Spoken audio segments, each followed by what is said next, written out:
श्री सत्यनारायण व्रत हिंदी पंचांग के अनुसार हर महीने की पूर्णिमा को किया जाता है। श्री सत्यनारायण शालिग्राम व्रत की कथा को सुनने का फल हजारों सालों तक किए गए यज्ञ के बराबर माना जाता है। किसी भी शुभ कार्य या मनोकामना पूरी करने हेतु विधि विधान से सत्यनारायण भगवान की पूजा और कथा करवाई जाती है। शास्त्रों के मुताबिक ऐसा माना गया है कि इस कथा को सुनने वाला व्यक्ति व्रत रखता है तो उसके जीवन के दुखों को श्री हरि विष्णु खुद ही हर लेते हैं। स्कंद पुराण के अनुसार भगवान सत्यनारायण श्री हरि विष्णु का ही दूसरा रूप हैं और इस कथा की महिमा को भगवान श्री सत्यनारायण ने अपने मुख से देवर्षि नारद को बताया और सुनाया था। श्री सत्यनारायण कथा की पूजन सामग्री इस प्रकार है। शालिग्राम जी की मूर्ति, काला तिल, कलश, गंगाजल, गरी गोला, रोली, मोली, इत्र, इलायची, कमलगट्टा, चावल, दुर्बा, पंचमेवा, पीली सरसों, बताशा, बेलगिरी, लाल चंदन, सिंदूर, शहद, लौंग, सुपारी, कपूर, हल्दी, आम के पत्ते, ऋतुफल, कपड़ा, 1.25 मीटर लाल, 1.25 मीटर पीला, तुलसी दल, चौकी, केशर, पंचरत्न, धूप, नैवेद्य, पंच पल्लव, गुलाब के फूल, केला के पत्ते, पंचामृत, दूध, दही, घृत, शहद, शक्कर, पान का पत्ता, पुष्पों की माला, बंदनवार, जनेऊ, श्रीफल, गुगल, आम की लकड़ी, इंद्रजौ, जौ, देसी घी, नवग्रह समिधा और हवन सामग्री का पैकेट। ऐसे करें श्री सत्यनारायण भगवान की पूजा। पूर्णिमा के दिन शाम के समय स्नानादि से निवृत्त होकर पूजा स्थान में आसन पर बैठ जाएं। पूजा के स्थान पर रंगोली बनाने के बाद उस रंगोली पर चौकी को रख दें। फिर उस पर सतियां बनाते हैं। उस सतिये पर केले के पत्ते रख सुंदर सिंहासन पर भगवान का चित्र अथवा शालिग्राम जी की और गणेश जी की मूर्ति विराजमान करने के बाद कलश रखें।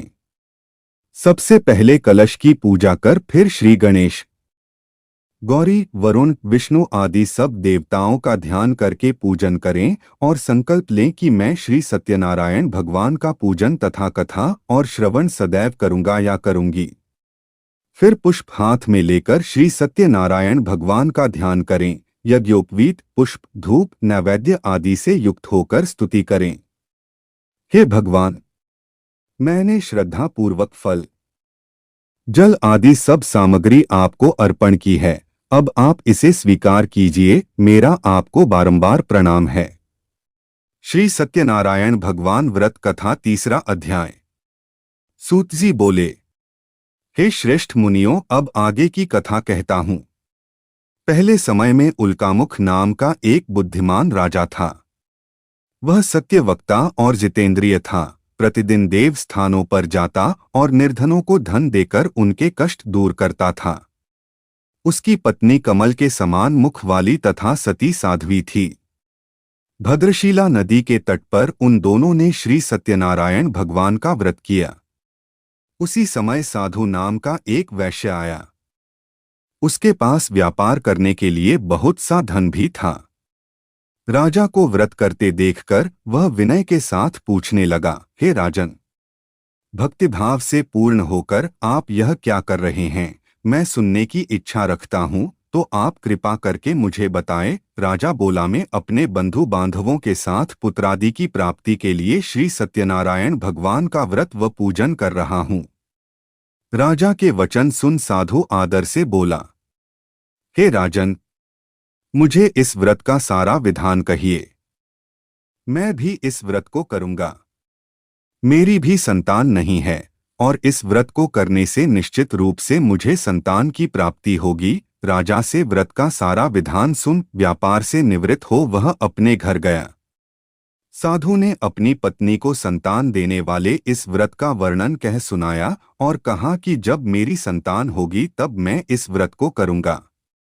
साधु ने इस तरह के वचन अपनी पत्नी लीलावती से कहे। एक दिन लीलावती पति के साथ आनंदित हो सांसारिक धर्म में प्रवृत्त होकर श्री सत्यनारायण भगवान की कृपा से गर्भवती हो गई। 10वें महीने में उसके गर्भ से एक सुंदर कन्या ने जन्म लिया। दिनों दिन वह ऐसे बढ़ने लगी जैसे कि शुक्ल पक्ष का चंद्रमा बढ़ता है। माता पिता ने अपनी कन्या का नाम कलावती रखा। एक दिन लीलावती ने मीठे शब्दों में अपने पति को याद दिलाया कि आपने श्री सत्यनारायण भगवान के जिस व्रत को करने का संकल्प किया था उसे करने का समय आ गया है। आप इस व्रत को करिए। साधु बोला कि हे प्रिय, इस व्रत को मैं उसके विवाह पर करूंगा। इस प्रकार अपनी पत्नी को आश्वासन देकर वह नगर को चला गया। कलावती पिता के घर में रह वृद्धि को प्राप्त हो गई। साधु ने एक बार नगर में अपनी कन्या को सखियों के साथ देखा तो तुरंत ही दूत को बुलाया और कहा कि मेरी कन्या के योग्य वर देखकर आओ। साधु की बात सुनकर दूत कंचन नगर में पहुंचा और वहां देखभाल कर लड़की के सुयोग्य वाणिक पुत्र को ले आया। सुयोग्य लड़के को देख साधु ने बंधु बांधवों को बुलाकर अपनी पुत्री का विवाह कर दिया। लेकिन दुर्भाग्य की बात ये कि साधु ने अभी भी श्री सत्यनारायण भगवान का व्रत नहीं किया। इस पर श्री भगवान क्रोधित हो गए और श्राप दिया कि साधु को अत्यधिक दुख मिले। अपने कार्य में कुशल साधु बनिया जमाई को लेकर समुद्र के पास स्थित होकर रत्नासारपुर नगर में गया। वहां जाकर दामाद ससुर दोनों मिलकर चंद्रकेतु राजा के नगर में व्यापार करने लगे। एक दिन भगवान सत्यनारायण की माया से एक चोर राजा का धन चुराकर भाग रहा था। उसने राजा के सिपाहियों को अपना पीछा करते देख चुराया हुआ धन वहां रख दिया। अपना पीछा करते देख चुराया हुआ धन वहां रख दिया जहां साधु अपने जमाई के साथ ठहरा हुआ था। राजा के सिपाहियों ने साधु वैश्य के पास राजा का धन पड़ा देखा तो वह ससुर जमाई दोनों को बांधकर प्रसन्नता से राजा के पास ले गए और कहा कि उन दोनों चोरों को हम पकड़ लाए हैं, आप आगे की कार्यवाही की आज्ञा दें।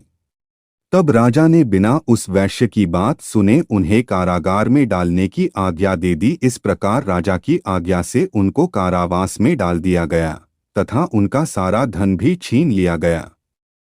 सत्यनारायण भगवान के श्राप के कारण उस वैश्य की पत्नी लीलावती व पुत्री कलावती भी घर पर बहुत दुखी हुई। उनका सारा धन चोर चुरा कर ले गए। मानसिक व शारीरिक पीड़ा तथा भूख प्यास से अति दुखी हो भोजन की आस में कलावती एक ब्राह्मण के घर गई। उसने ब्राह्मण को श्री सत्यनारायण भगवान का व्रत करते देखा। उसने कथा सुनी तथा श्रद्धापूर्वक प्रसाद ग्रहण कर रात को घर आई माता ने कलावती से पूछा, तू अब तक कहाँ रही? मैं तेरे लिए बहुत चिंतित थी। माता के शब्द सुन कलावती बोली, हे माता, मैंने एक ब्राह्मण के घर श्री सत्यनारायण भगवान का व्रत होते देखा है और मेरी भी उस उत्तम व्रत को करने की इच्छा है।